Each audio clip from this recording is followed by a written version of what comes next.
పెద్దలారా మిత్రులారా అందరికీ నమస్తే. నేను గరిడేపల్లి సత్యనారాయణ. భారత రాజ్యాంగం ప్రకారం 70 ఆర్టికల్ ప్రకారం ప్రధానమైనటువంటి సమస్యల పరిష్కారం దిశగా వెళ్ళాల్సిన అవసరం ఉన్నది.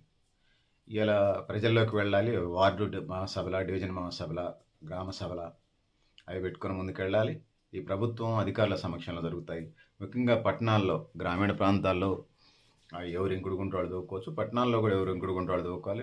డ్రైనేజ్ వ్యవస్థని డెవలప్మెంట్ చేసుకోవాలి. డ్రైనేజ్ వ్యవస్థ లేని చోట ఇంకుడు గుంటలకి ప్రభుత్వం ప్రాధాన్యత ఇవ్వాలి.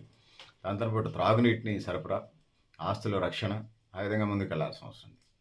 డ్రైనేజీల నిర్మాణం, త్రాగునీటి సరఫరా సమస్యలే కాకుండా ఇంకా వీధి లైట్లు, పార్కులు, ఫుట్పాత్లకు సంబంధించిన నిర్మాణం, ఫుట్పాత్ల మీద సామాన్యులు నమ్ముకుంటే వాళ్ళు నిలబడుతూ ఉంటుంటారు. బార్ షాపులు తెల్లవారులు తెలిసే ఉంటాయి. ఇది పరిస్థితి. అదనుపాటు పట్టణాలకు సంబంధించిన అంశం మనం మాట్లాడుతున్నాం. సులభ కాంపాక్ట్ నిర్మాణం అంటే పబ్లిక్ మరుగుదొడ్ల నిర్వహణ కార్యక్రమాన్ని అమలు చేయాలి. ఆ విధంగా ముందుకు పోవాలి. దాంతోపాటు ప్రతి 10,000 జనాభాకి లేకపోతే ఒక 5,000 జనాభాకి కమ్యూనిటీ హాల్స్ నిర్మాణం వల్ల సభలు, సమావేశాలు జరుపుకోవడానికి, పెళ్ళిళ్ళు, ఫంక్షన్లు జరుపుకోవడానికి, ఇతర వేడుకలు జరపడానికి అవకాశం ఉంటుంది. ఆ విధంగా ముందుకు పోవాల్సిన అవసరం ఉంది. బడ్జెట్కి సంబంధించి లోకల్ మున్సిపాలిటీలు, కార్పొరేషన్ సంబంధించినటువంటి బడ్జెట్లే కాకుండా ఎమ్మెల్యే నిధులు, ఎంపీ నిధులు, కేంద్ర నిధులు, రాష్ట్ర ప్రభుత్వ నిధులు, విదేశీ సంబంధించినటువంటి నిధులు, గ్రాంట్లు, కేంద్ర ప్రభుత్వానికి సంబంధించినటువంటి గ్రాంట్స్, ఫండ్స్ వాటిని తెచ్చుకొని అభివృద్ధి చేసుకోవాల్సిన అవసరం అయితే ఉన్నది. ఆ విధంగా ముందుకు పోవాలి. ఇంకా పారిశుద్ధ్య పనులకు సంబంధించి నిర్వహణ ఇది పెద్ద సమస్య. లేకపోతే సీజన్లో చాలా ఇబ్బందులు ఉంటాయి.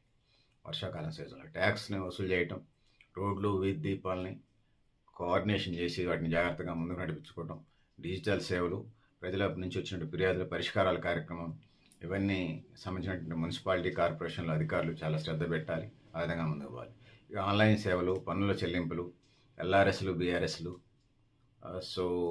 ఏదైతే ఉన్నదో ఆ విధంగా ముందుకు పోవాలి. ఇవి ఒక మేయర్కో, ఒక మున్సిపాలిటీ చైర్మన్కో, లేకపోతే డిప్యూటీ మేయర్కో, లేకపోతే మున్సిపల్ వైస్ చైర్మన్కి సంబంధించిన అంశమో, లేకపోతే వార్డు మెంబర్లకో, లేకపోతే కార్పొరేట్లకు సంబంధించిన అంశం కాదు. స్థాయి సంఘాలు ఉండాలి. కమిషనరు, డిప్యూటీ కమిషనరు, స్థాయి సంఘాలు, వార్డు కమిటీలు ఫైల్ పెండింగ్ లేకుండా క్లియర్ చేయాలి.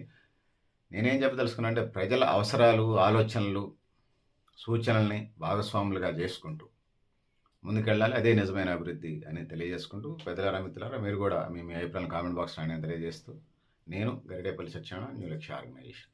థ్యాంక్ యూ ఉండాలి పెద్దలారా.